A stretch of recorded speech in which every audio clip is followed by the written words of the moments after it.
Bismillahirrahmanirrahim. We'll start a lecture with a example from the previous lecture. पिछले lecture में जो एक example बताई गई थी, B is equal to F lambda. We'll see about that. First of all, example says that a wave moves on a slinky with a frequency of 4 hertz.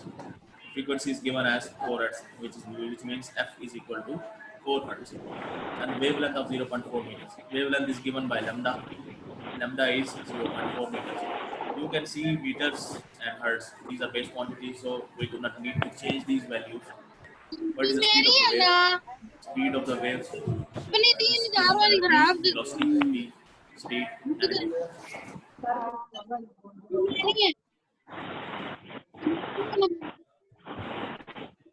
and मैंने first of जितने all we मंगवाई उनको will rate write कर our दिया data like f is equal to 4 hertz, lambda is equal to 0.4 meters, and we have a formula like v is equal to f lambda. Value of f is 4, मैंने कहा lambda is कर equal to 0.4. When we multiply those values with each other, it gives us 1.6 meter per second. And that is the answer. That's it. Not difficult. मुश्किल नहीं है ज़रा.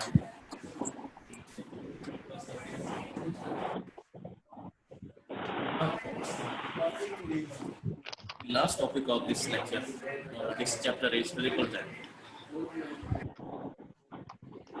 काफी complex है.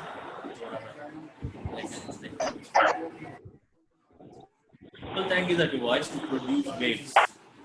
It is used to produce waves in a tank. Okay. Ripple means disturbance in a wave, disturbance in water source, and tank is tank. Okay. What this apparatus looks like, it consists of a rectangular tray, like this one, rectangular tray with this wooden block. On top of it, there is a vibrator, and which is connected to this stand. We switch on the power supply, the vibrator vibrates, and it produces the waves on the surface of the water, and the wave will go away from this vibrating place from left to right. Okay. लेकिन आपने देखा है कि यहाँ पर ऊपर एक lamp लगा हुआ है. There is a lamp on top. जब लाइट ऊपर पड़ेगी तो नीचे आपको शेड नजर आएगा. Whenever there is a wave, there is a shadow casting on the water. If there is a crust on the water, crust means the highest point of the wave. There will be a dark light. When there is a crust, there will be a light. होगा इस value के जो higher point होगा वो थोड़ा ऊपर की तरफ होगा, उसमें ज़्यादा भी रोशनी देगी, थोड़ा कम देगा. अब आएगा यानी कि जो पॉइंट आएगा वेव का, तो लाइट क्रॉस करेगी, क्लियर लाइट क्लियर नजर आएगी.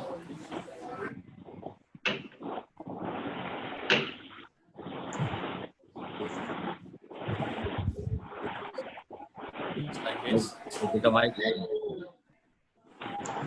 When the light hits on this part, you can see that there is a lot more water. That is the surface of. Now, if there is a crust, the light will absorb here. There will be a light here. But when the light hits on this area, बीच में बच्चे भी बोल रहे हैं. there is a lot less water in this area. So there is light portion in this. बेटे अभी नहीं जाना, अभी मेरा टाइम है.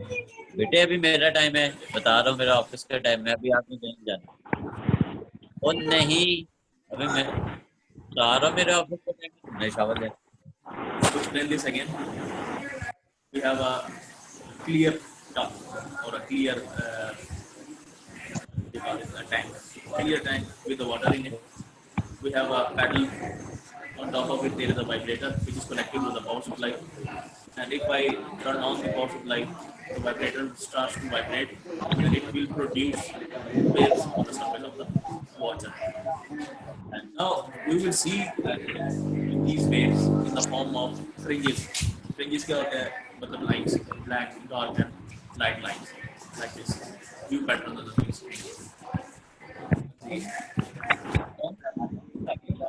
We can easily see that the behavior of the waves, the movement of the waves, the length, wavelength of the wave frequency, everything. Till the point, the crusts and trough of the wave appear as bright and dark lights respectively. It means that the crust that is the highest point appear as bright lights and troughs as dark lights.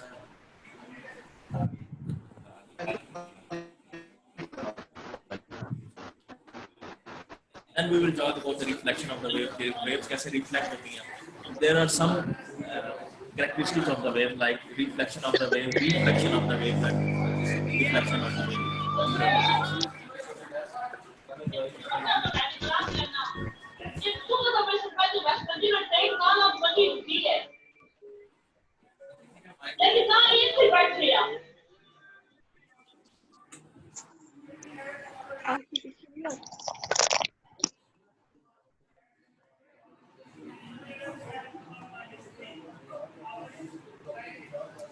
Okay, I have मैंने सबको कर देंगे. Now again from the top. Okay, we have a clear tank. Okay, made of glass. We have a water in it, and we have a lamp on top of it, so we can see the shadow of the water down on the screen. And on top of the water, we have a wooden block.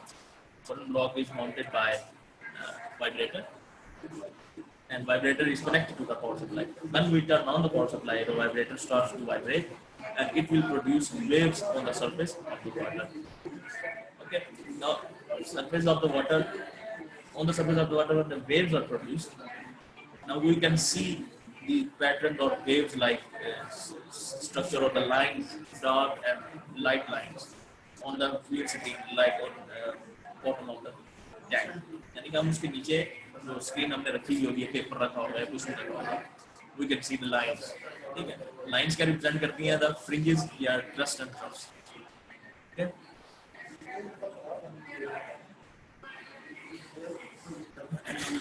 Now we will discuss the reflection of the water wave with this equipment.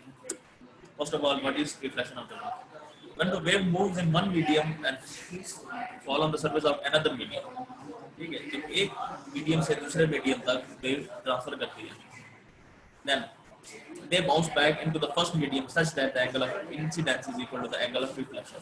First of all, what is angle of incidence and what is angle of reflection? Angle of incidence is that कि एक medium से दूसरे medium तक जब body जा रही है, एक से मीडियम दूसरे मीडियम से क्या बात कि अगर मैं किसी रिपल टैंक की बात करता हूँ कि जो इसका बिल्कुल एंड पॉइंट है जहाँ पर उसकी वॉल लगी हुई है, चार दीवारें ना कोने पर, ठीक है, अगर वेव चलते चलते वॉल तक पहुंच गई है, then the wall is the another medium.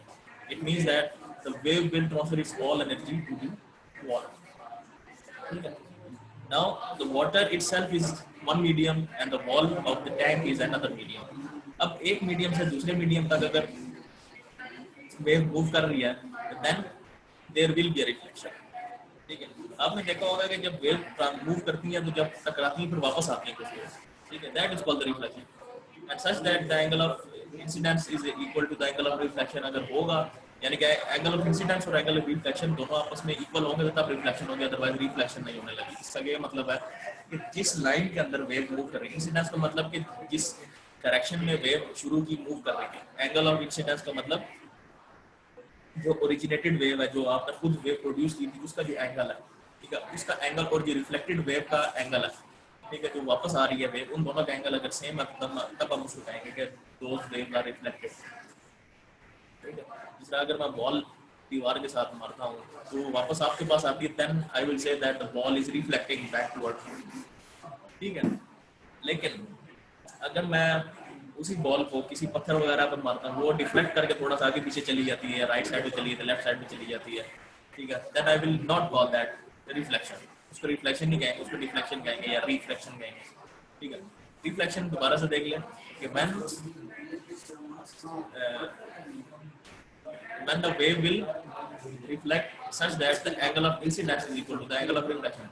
This is the main point of this reflection of the wave, that angle of incidence should be equal to the angle of reflection.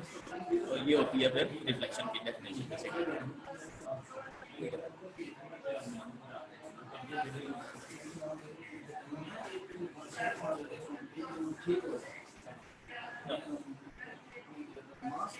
Now what we will do in this ripple time that we will place a barrier. Barrier means a slit or a wooden block, right?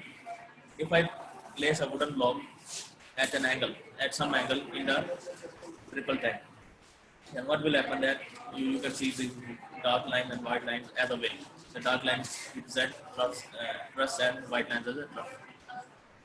You can see the direction of propagation of the waves as a red arrow. Red arrows आप देख रहे हैं ये इस direction में wave move कर रही है and this is and this one is you can see wavelength. What is wavelength from here to here? This is one wave. The next wave is here. Then another wave is here.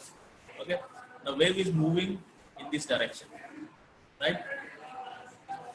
Now this slit or this barrier, it has a normal. Normal means के जब भी हम किसी भी चीज की incidence find करते हैं या किसी भी चीज के अगर हम रिफ्लेक्शन या रिफ्लेक्शन की अगर हम बात करेंगे तो उसका अपना एक नॉर्मल होगा which will be at 90 degrees. ये आप लोगों ने एक चीज ध्यान में रखनी है कि जब हम नॉर्मल की बात करते हैं, normal of any body that is 90 degree. आप ये देख रहे हैं कि ये 90 डिग्री पे बन रहा है, ये भी 90 डिग्री से बन रहा है। इट मीन्स दैट कि जब भी वेव वगैरह इसके साथ टकराएगी या इसके साथ क्या करेगी, रिफ्लेक्ट करने के लिए इसके पास आएगी, तो then the wave will be reflected with respect to this normal line. जब भी हम किसी भी एक बैरियर की बात करते हैं, देखें बैरियर मैंने अगर इस कंडीशन में स्ट्रेट कंडीशन में रख दिया तो normal will be like this because 90 degree यहाँ पर। अगर बैरियर मैंने यूं सीधा करके रख लिया तो normal will be like this. Normal is an imaginary line that we insert ourselves, ठीक है, और जितना भी उसका रिजल्ट होगा वो बेसिकली इसी के थ्रू हम देखेंगे कि एंगल दोनों का सेम होगा कि नहीं होगा। ना यू कैन सी, अब मैं आपको डायग्राम में समझाना चाह रहा हूँ। अब देखें वेव की डायरेक्शन यूं है, जब इसके बैरियर के साथ लगेगी तो वेव की डायरेक्शन यूं हो जाएगी, डाउन साइड। अभी देखें fringes were like this horizontal, sorry vertical. Now after coming in contact with this barrier, the wave becomes like this, straight horizontal, right? पहले वर्टिकल वेव्स आ रही थी ऐसे ऐसे सीधी सीधी, जब इसके साथ टकराई हैं तो हॉरिजॉन्टल हो गई, ठीक है। अब हमने बात की थी कि रिफ्लेक्शन में तो दोनों का एंगल सेम होता है, angle of incidence is equal to the angle of reflection. Now we will see the angle of incidence with respect to the normal of that barrier. Normal of barrier इसका क्या था ये। अब इसके साथ angle क्या बन रहा है, देखिए direction of wave right side की है, angle of incidence for example ये बना हुआ आई लिखा हुआ मैंने, that is angle of incidence. जब इसकी रिफ्लेक्शन हो चुकी है, रिफ्लेक्शन आपका एंगल ऑफ इंसिडेंस बेसिकली ये चीज बनती है, ठीक है। Angle of reflection, that is the angle of reflection, and that angle of incidence and angle of reflection are same, ठीक है। Those both angles are same, that is why we call it reflection, ठीक है। ये simple सी activity है, अगर आप barrier रखेंगे तो एंगल ऑफ इंसिडेंस और एंगल ऑफ रिफ्लेक्शन दोनों सेम रहेगा, लेकिन वो क्या करेगा अपनी डायरेक्शन चेंज कर देगा। अब देखें ये राइट साइड पे जा रहा था, ये एकदम से फिर बॉटम साइड पे आने लग गया, पहले परपेंडिकुलर जा रहा था, अब ये हॉरिजॉन्टल जाने लगा। Now we will discuss after reflection, we will discuss the speed of the wave. Can we manipulate the speed of the wave?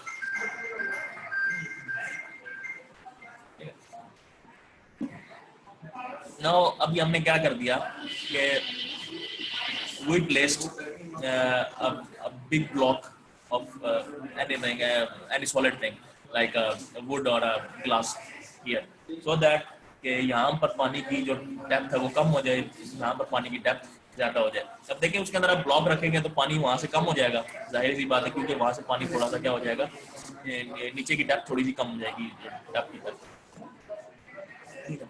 अब हम क्या करेंगे कि we will produce wave on one side. अब हमने वेव प्रोड्यूस की, उसका wave की स्पीड भी हमें पता चल रही है उसकी, और उसकी वेव लेंथ भी हमें पता चल रही है। अगर जो ही वो क्या करेगा कि डीप वाटर से शैलो वाटर मतलब कि जहाँ पर पानी कम है, डेप्थ कम है जहाँ, ठीक है, वहाँ पर जो ही मूव करेगा तो wave length will decrease but the speed will also decrease. जब उसकी वेव लेंथ डिक्रीज हो जाएगी तो उसकी जो स्पीड है वो भी डिक्रीज हो जाएगी, लेकिन फ्रीक्वेंसी सेम रहेगी। फ्रीक्वेंसी मीन्स कि number of waves passing through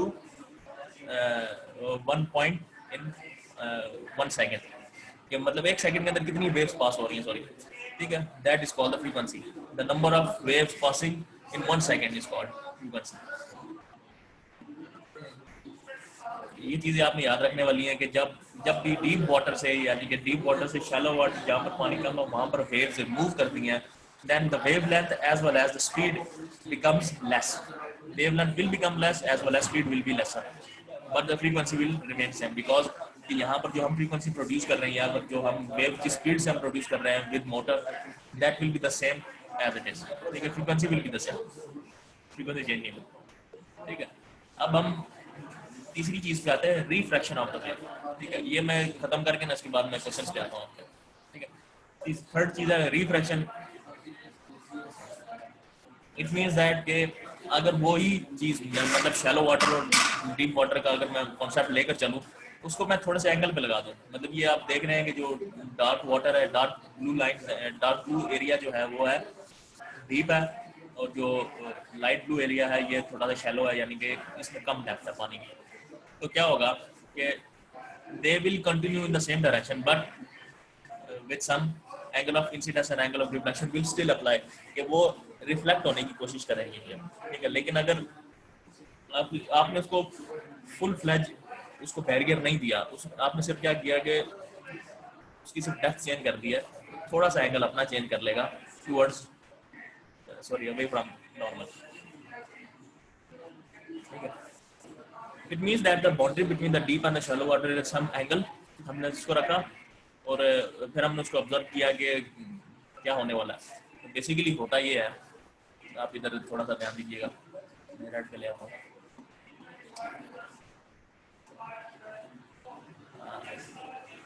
green से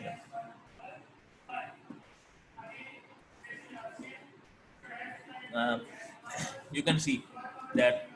अब देखिए मैंने आपको बताया था कि नॉर्मल कब हम किस तरह बनाते हैं, कि हमारे पास बैरियर ये पड़ा हुआ है, यानी कि ये वाली जो लाइन है, you can see the line here, the division between the shallow and deep water, the normal will be like this, see 90 degrees angle, 90 degrees this, you can see, okay।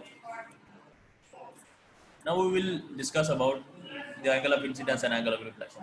The direction of the wave is in this direction. See, direction of the wave is like this, from left to right. अब इसका angle of incidence क्या बन रहा है, normal के साथ angle ये बन रहा है आई का। लेकिन अब जो ही वो शैलो वाटर के अंदर जाएगी, ठीक है, you can see the division, जब डिवीजन के पास पहुंचती है तो क्या करेगी, वेव एंगल ऑफ इंसिडेंस जितनी थी उतनी ही एंगल ऑफ रिफ्लेक्शन के हिसाब से मूव करेगी, ठीक है। ये angle of i and this angle of r, this will be equal, okay, these will be they will be equal almost, angle of ये you can see I and R are almost equal,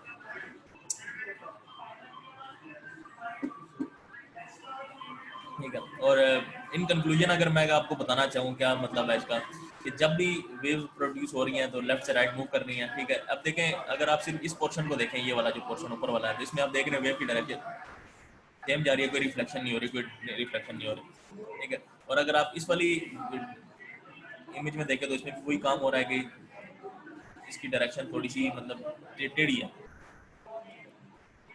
थोड़ी सी टेढ़ी direction है, इस direction में move कर रही है bottom side, but scenario will be the same.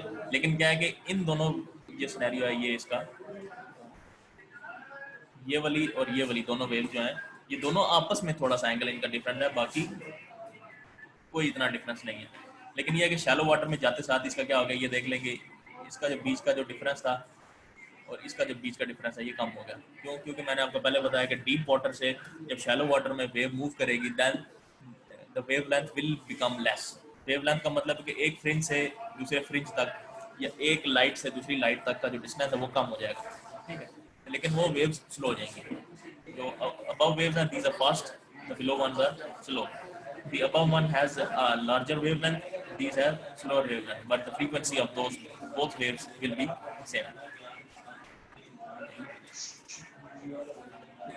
अब इसकी जो एंड रिजल्ट है उसमें क्या होता है कि when a wave from one medium enters into the second medium, ठीक है, जब एंटर करती है सेकंड मीडियम में, रिफ्लेक्शन में यह था कि जब एंगल ऑफ इंसिडेंट होती है उसके ऊपर तो दोबारा उसी मीडियम में वापस आएगी, that is called the reflection. Reflection का मतलब ये है कि बॉडी के साथ टकरा के वापस उसी मीडियम में दाखिल होगी जहां से वो मीडियम से स्टार्ट हुई थी wave, that is called the reflection. But when the wave enters into the another medium, जब बिल्कुल ही दूसरे मीडियम के अंदर एंटर हो जाएगी तो क्या करेगा कि wave will change its direction, वो चेंज कर देगी डायरेक्शन, ठीक है। जिस तरह when I throw the ball at the wall, it will come back to me, ठीक है, जहाँ मैंने फेंकी है वो मेरे पास वापस आएगी, that is called the reflection, क्योंकि मीडियम वही है सेम, जहाँ पर बॉल वापस आई है वो मीडियम सेम है। लेकिन अगर मैं वही बॉल पानी में फेंकूँ, अब देखिए एयर से वाटर के अंदर जा रही है तो उसकी स्पीड भी स्लो हो जाएगी और साथ में उसके जो रिफ्लेक्शन प्रॉपर्टीज हैं वो चेंज हो जाएगी, वापस नहीं आएगी, ऐसी बात है। That is called the change of medium, exactly like a wave. Wave भी चेंज ऑफ मीडियम के ऊपर बात हम करते हैं कि शैलो वाटर से डीप वाटर या डीप वाटर से शैलो वाटर की तरफ जा रही है तो मीडियम इसका बिल्कुल चेंज हो रहा है, then the changing medium will result in the direction of, it will change the direction of the wave, ठीक है। I hope this is clear up until now.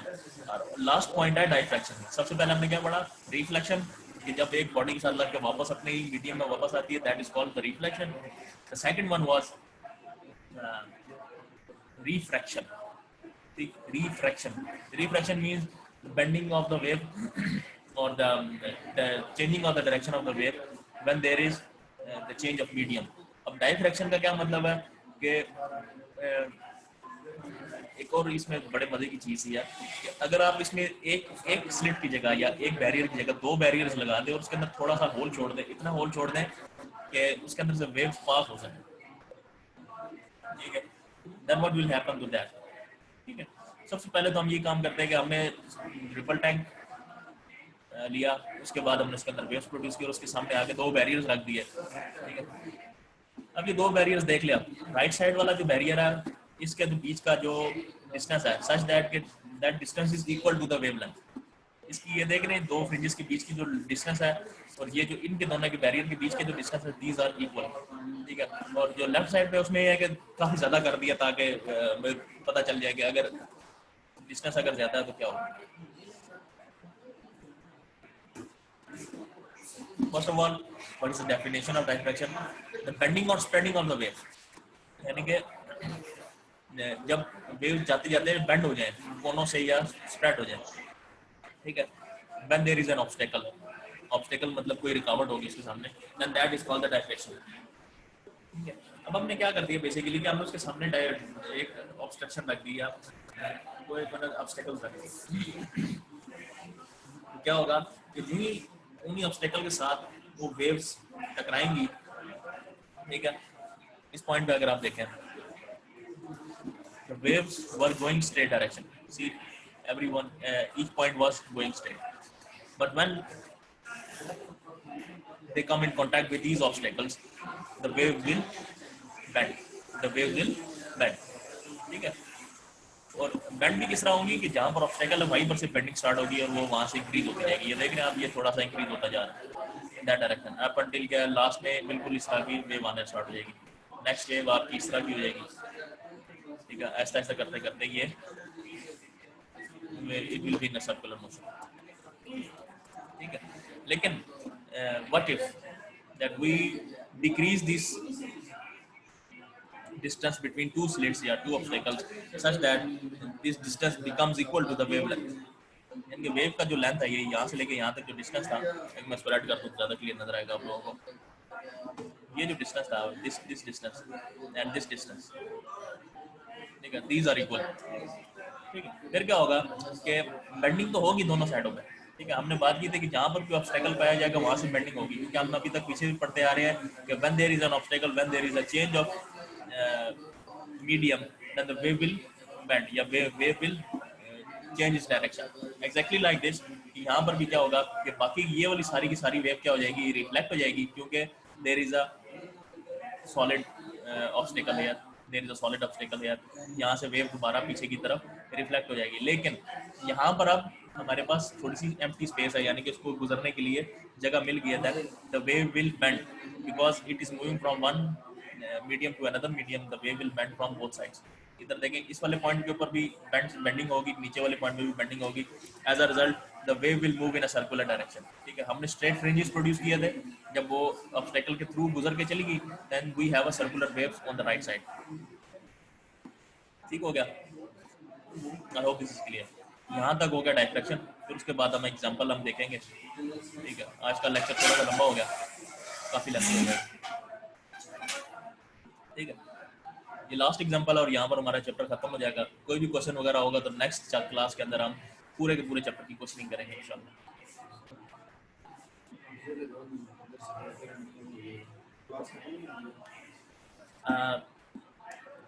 We have an example that student performs an experiment with the waves in water. ठीक है, वो experiment कर रहा है। The student measures the wavelength of a wave to be 10 centimetre. Wavelength उसकी कितनी होगी? 10 centimetres की वेव होगी, मतलब कि ये टू फ्रिंजेस का बीच का डिस्टेंस क्या है? 10 सेंटीमीटर्स। ठीक है, अब उसने स्टॉप वॉच के जरिए फाइंड किया कि फ्रीक्वेंसी उसकी कितनी है? 2 हर्ट्ज। यानी कि उसने देखा कि 10 सेंटीमीटर गुजर रहा है 1 सेकंड के अंदर, यानी कि 2 वेव्स गुजर रही हैं 1 सेकंड के अंदर, तो then the frequency is 2 hertz. If the student starts a wave in one part of the tank, how long will it take the wave to reach the opposite tank 2 meters away? अब बात ये हो रही है कि उसको frequency पता चल गई है, उसको वेवलेंथ पता चल गई है। अब हमने क्या पता करना है कि एक पॉइंट से दूसरे पॉइंट तक वेव कितने टाइम में पहुंचेगी when the wave tank is 2 meters away। हमने पढ़ा था v = f लैम्डा, सीधी सी बात है। ठीक है, वेलोसिटी अगर हमें इसकी पता चल जाए शुरू में, तो हम उसका डिस्टेंस निकाल सकते हैं। Velocity is equal to f lambda, f is 2 hertz, lambda is equal to 10 centimetre. ठीक है, यहाँ से हमारी वेलोसिटी निकल आ सकती है। देन द सेकंड पार्ट में उसने हमें क्या दे दिया कि उसने हमें डिस्टेंस दे दिया, डिस्टेंस इज 2 मीटर। वेलोसिटी हमें पता होगी क्योंकि हमने अभी वेलोसिटी निकाली थी, तो हम उसका डिस्टेंस निकाल सकते हैं ना। सॉरी, डिस्टेंस है हमारे पास, तो वेलोसिटी हम टाइम निकाल सकते हैं। v = f लैम्डा, f की जगह 1/t आ जाएगा। ठीक है, like this. For example, solutions, ये राइट साइड में मैं अभी आपको चीज समझा दूँ। ठीक है, ये मोस्ट प्रॉब्ली आपको होमवर्क दे दूंगा मैं। ठीक है, सबसे पहले हमें क्या हुआ कि फ्रीक्वेंसी एंड वेवलेंथ गिवन है। What was the wavelength? 10 centimetre, frequency was 2 hertz, या उसकी फ्रीक्वेंसी निकालना चाहें, sorry wavelength was 10 metre and what was the other thing? 10 centimeter wavelength, the frequency was 2 hertz. इसका हम टाइम पीरियड भी निकाल सकते हैं। फ्रीक्वेंसी इज 2 हर्ट्ज है, हम टाइम पीरियड यहाँ पर निकाल सकते हैं, टाइम निकाल सकते हैं। t इज इक्वल टू होता है 1 डिवाइडेड बाय f। ठीक है, या f is equal to 1 divided by t। ठीक है,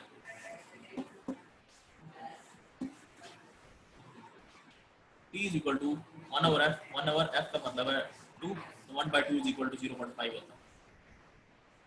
ठीक है, तो time is equal to 0.5 seconds. इसका यह मतलब हुआ कि 0.5 सेकेंड्स आपके पास टाइम आ गया। फ्रीक्वेंसी आपके पास 2 है। ठीक है, और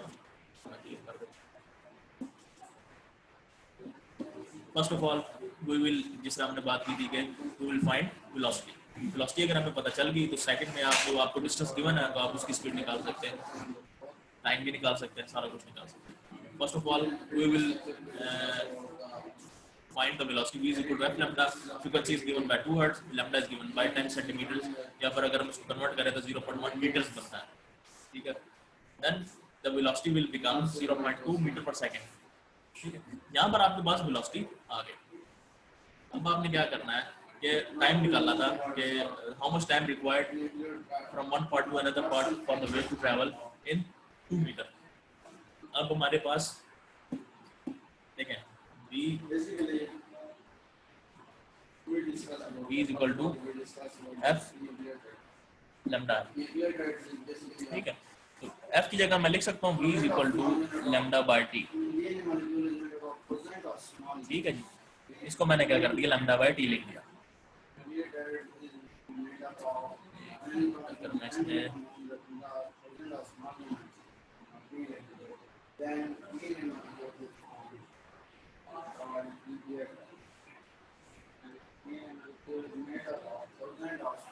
अच्छा, v is equal to f lambda है, v is equal to lambda by t मैं लिख सकता हूँ क्योंकि f is equal to 1/t होता है, ठीक है। v is equal to lambda by t. अभी हमने टाइम निकालना था, टाइम को मैं इधर ही रहने देता हूँ, या मैं ऐसे करता हूँ टाइम को मैं उठा के लेफ्ट साइड पे ले जाता हूँ, v को उठा के मैं इसकी जगह ले आऊँगा, तो क्या हो जाएगा, time should be equal to lambda divided by v, ठीक है। तो टाइम आपका यहाँ से वेरी इजीली फाइंड हो सकता है। Time is equal to lambda, lambda was what 0.1 multiply by velocity अभी हमारी निकली थी 0.2, ठीक है, ये आ जाएगा 0.2, ठीक है, सॉरी इसमें कोई चीज, अब लैम्डा था हमारे पास 0.1, लेकिन अब उसने डिस्टेंस हमें खुद बता दिया लैम्डा, और तो हम चेंज कर सकते हैं डी में भी, d is the distance या t is the wavelength। अब उसने हमें वेवलेंथ की बजाय उसकी लेंथ दे दी है पूरे के पूरे टब की या रिपल टैंक की, ठीक है। तो अभी हमने क्या करना है कि उस लैम्डा की जगह हमने d एंटर कर देना है। देखिए जिस तरह ये वाला कर्व बताया हुआ, d is equal to d by v, तो d is equal to the length of the tub या length of the tank। तो आप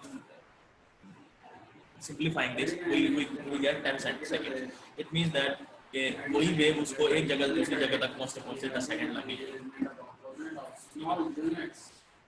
अब यहाँ तक आपको क्वेश्चन आता है तो कर लें। यहाँ पर हमारा फर्स्ट चैप्टर एंड हो चुका है। नेक्स्ट क्लास में आपका सेकंड चैप्टर स्टार्ट हम करेंगे। Any questions up until now? This model is proposed by Watson and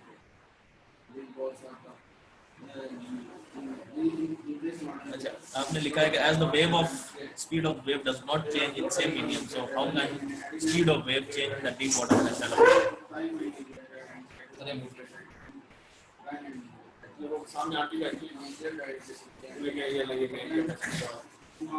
The thing is, when the waves go from the deep water to shallow water, shallow मतलब कि जहाँ पर पानी कम होता है, the wavelength becomes less, ठीक है। उसमें there comes a characteristic of the wave called exact निकल गया word,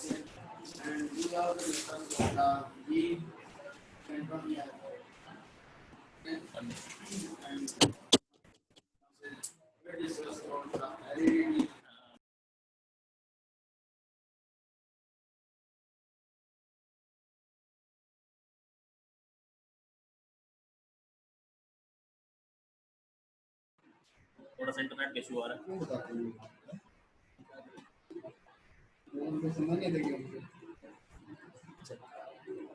The thing we will do that in the next class, we will make that class a question class, the whole question class where you can ask me anything about the first chapter as a whole। पूरे chapter में से जितने भी आपके questions हैं आप उनसे कर लीजिए। नेक्स्ट लेक्चर हम इसी के बारे में पूरा का पूरा कर लेंगे, and on top of it we will discuss only the first topic of the second chapter, so that आपका कोर्स वगैरह चलता है, so that the course will continue। Next lecture में इंशाल्लाह आप लोगों से क्वेश्चन आंसर्स करते हैं। अब अंटिल देन फर्स्ट चैप्टर आपके जितने भी क्वेश्चन वगैरह आप लिख लेते हैं, ठीक है। नेक्स्ट लेक्चर में इंशाल्लाह।